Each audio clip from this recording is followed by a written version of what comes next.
Join Cell Academy, Goa's best coaching for IIT, JEE and medical exam preparations for class 7 to 12. Register today for Cell Talent Search exam for class 6 to 12. Admissions are now open for repeaters medical batch for NEET 2022. I am happy to inform you that till date the recovery has fetched a figure of 1 crore 83 lakhs till yesterday. People are coming. Day before yesterday I had a income of 62 lakhs. It was the highest as per my records. So public are coming forward. Media, press, everyone is helping me to reach to the people.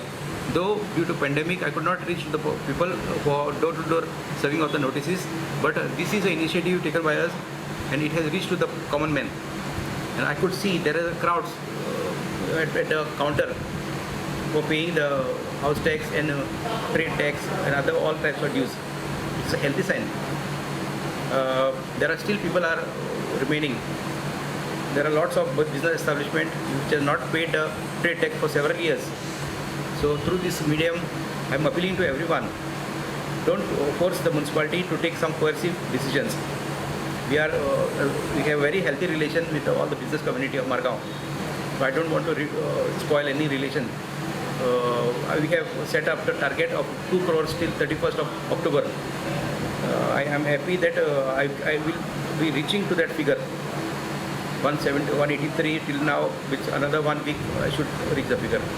That is secretary. There are lots of signboards. Some big establishment had put up one board and they are paying only for one board and they have put up 2, 3, 4 boards which are beyond whatever dimensions given. That also I request them to either pay or perish. See, as far as Shadow Council is concerned, we see this recovery drive exclusively in context with the shortage of funds to pay salaries. We see this entire recovery exercise limited to the salary. So you collect, pay salaries, collect, pay salaries. The real recovery, the real tapping of sources, precious resources of funds would be when the council undertakes exercise to tap the unassessed premises. There are thousands of premises. It may be shops, it may be residential units who are not assessed for house tax. They are occupying, they are creating garbage, but they are neither paying house tax nor they are paying sanitation fees. Forget the other small houses. There are government quarters. It may be junta quarters, PWD quarters, irrigation department quarters, police quarters, railway quarters.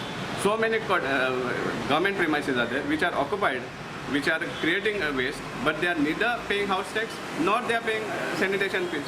Indirectly, the assessed premises are paying for their services. So this is what we have been fighting for last 4 years. But somehow this council has never woken up to that, nor this present council is getting this thing of it.